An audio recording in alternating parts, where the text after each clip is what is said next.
जीव हमारी जाति है, मानव धर्म हमारा। हिंदू मुस्लिम सिख ईसाई धर्म नहीं कोई न्यारा।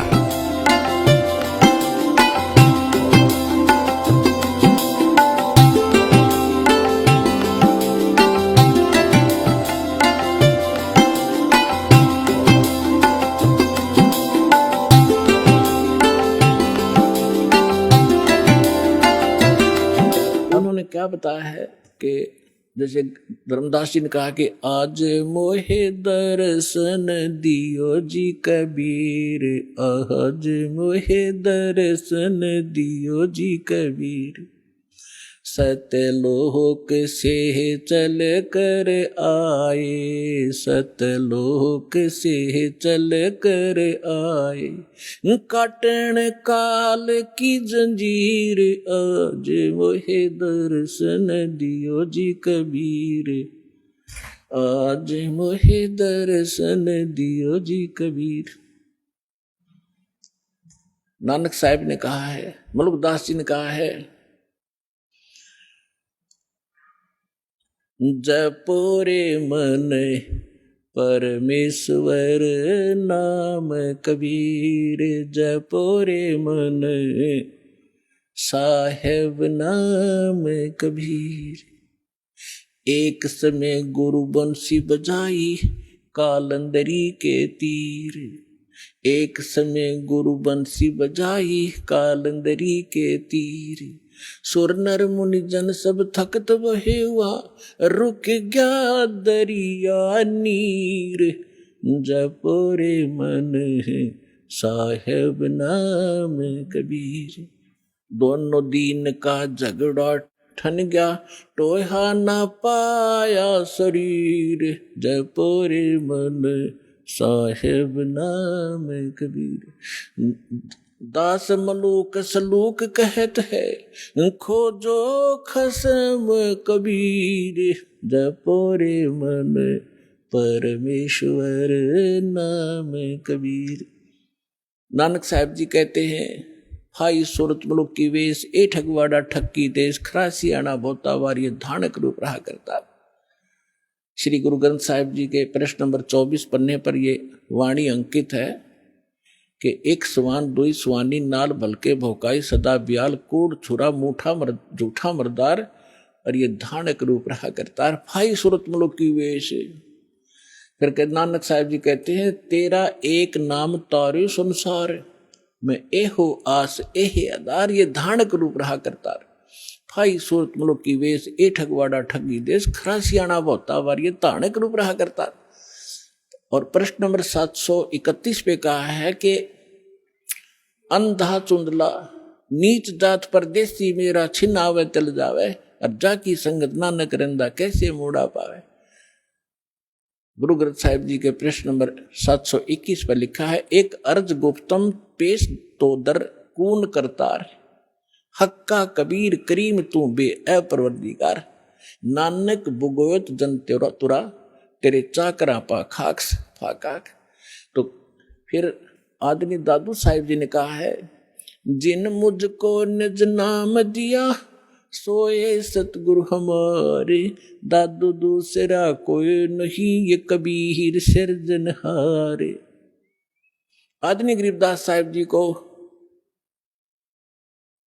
परमात्मा मिले जब वो 10 वर्ष की आयु के थे। आदरणीय गरीबदास साहिब जी का जन्म विक्रमी संवत 1774 में हुआ और सन 1774 में हुआ, सन 1717 में। और 10 वर्ष की आयु जब हो चुकी थी, संवत 1784 और सन 1727 में, वो परमेश्वर जिसकी महिमा का गुणगान वेद बताते हैं, वो कैसी लीला करता है। गरीबदास साहिब जी की थोड़ी सी जानकारी देंगे आपको, क्योंकि हमारे सिद्धात्म मार्ग में इन महापुरुषों का एक विशेष योगदान है, सभी का। लेकिन इनमें से गरीबदास साहिब जी को परमात्मा ने अपनी योजना अनुसार पुनः वो सत्य ज्ञान दिया है जो अन्य संतों को तो दिया था, लेकिन उनकी वाणी सभी संग्रह नहीं हो सकी, या गरीब धर्मदास साहिब जी को दिया था कंप्लीट, उसने लिखा ही था साथ बैठ के। जैसे आदरणीय नानक साहिब जी की सारी वाणी गुरु ग्रंथ साहिब तक नहीं पहुंची, नहीं लिखी गई, उसमें बहुत सी वाणी कहीं कहीं रह गई। एक प्राण संगली नाम की पुस्तक है, उसके बारे में भी कहा कि वो पूरी की पूरी नानक साहिब जी की वाणी थी। उसमें 160 पृष्ठ थे, उसमें से 80 ही लिए गए, 108 अध्याय थे, 160 अध्याय थे, 80 ही लिए गए, बाकी कुछ रह गए किन्हीं कारणों से, वो लंबा विषय है, फिर बताएंगे। तो इस कारण से इस विशेष अध्यात्म ज्ञान को समझने के लिए विशेष योगदान है आदरणीय गरीबदास साहिब जी गांव छुड़ानी जिला जद्दरवाले का, क्योंकि परमात्मा को मालूम था, परमेश्वर ने, जैसे काल ने कहा था कि आप कबीर नाम से अपना ज्ञान प्रारंभ करोगे और मैं आपके ही मार्ग में, आपके ही पंथ में अपने 12 दूत भेज दूंगा, आपके ज्ञान को खराब करेंगे और कबीर पंथी को आया करेंगे, नाम सारे गलत देंगे, तेरे ही अनुयायियों का मैं भट्ठा बैठाऊंगा। तब परमात्मा ने कहा था ठीक है, तो अपना काम करिए, मैं अपना करूंगा। फिर परमात्मा ने कबीर सागर के अंदर कबीर बानी एक चैप्टर है, उसके पृष्ठ नंबर 134, 35, 36 और 37 पे यह स्पष्ट किया है कि गरीबदास जी का 12वां पंथ होगा। संवत, उसमें गलती से संवत 1775 लिखा है, वहां 74 होना चाहिए, मिसप्रिंट है, कि उसमें जो आएगा भक्त संत, जो उसका मुखिया होगा, उसके माध्यम से मैं अपनी महिमा की वाणी को पुनः प्रकट कराऊंगा।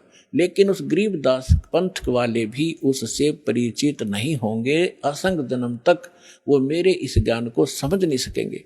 फिर परमात्मा ने कहा था कि जब, जैसे काल ने कहा था 12 पंथ करूं मैं साजा और नाम तुम्हारा ले करूं आवाजा, 12 पंथ चालू करूंगा तेरे नाम तक, परमेश्वर से कहा था।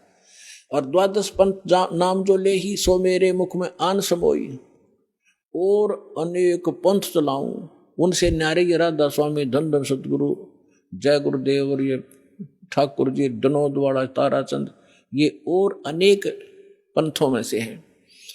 और अनेक पंथ चलाऊं या विद जीवों को भरमाऊं, जोग जीत जाओ संसारा, जीव न माने कहा तुम्हारा। तो इसलिए परमेश्वर ने कहा था कि चौथा युग जब कलयुग आई, तब हम अपना अंश पठाई और काल फंद छूटे नरलोई, सकल सृष्टि परवाने खोई। ये तो उन्होंने बता दिया कि 12वें पंथ में मेरी महिमा की वाणी प्रकट होगी।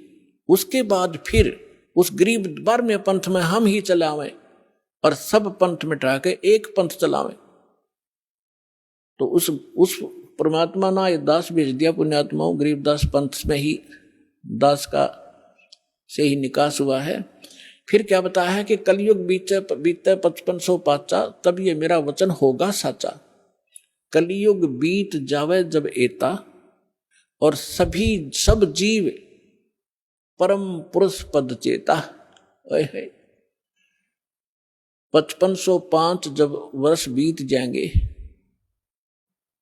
उस समय ये मेरी बात सत्य होगी कि मैं 12वें पंथ में स्वयं आऊंगा, सब पंथों को मिटाकर एक पंथ चलाऊंगा। अपने आत्मा थोड़े से दिन की बात है, बुद्धिमान समाज है, अभी तक उनके पास ये ज्ञान पहुंचा नहीं है, और पहुंचने लग रहा है। परमात्मा तो दयालु है, घर घर टीवी लगा दिए, मोबाइल बना दिए, इनमें चिप डलवा लो, सीडी बैठ कर देख लो, पुस्तक पढ़ लो, टीवी देख, कहीं ना कहीं कोई ना कोई तो मार्ग से अपने बच्चों तक ये पहुंचा कर छोड़ेंगे।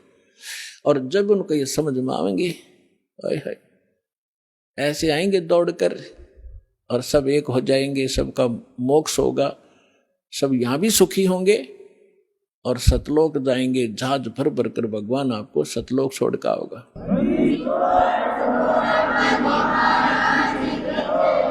आप सुन रहे थे जगत गुरु तत्वदर्शी संत रामपाल जी महाराज जी के मंगल प्रवचन। अधिक जानकारी के लिए विजिट कीजिए हमारी वेबसाइट www.jagatgururampalji.org। संत रामपाल जी महाराज जी के शुभ आशीर्वाद से पूरे विश्व भर में 500 से भी ज्यादा नाम दीक्षा केंद्र हैं, जिन पर संत रामपाल जी महाराज जी द्वारा ऑनलाइन निशुल्क नाम दीक्षा दी जा रही है। अपने नजदीकी नाम दीक्षा केंद्र का पता करने के लिए संपर्क करें 8222880541।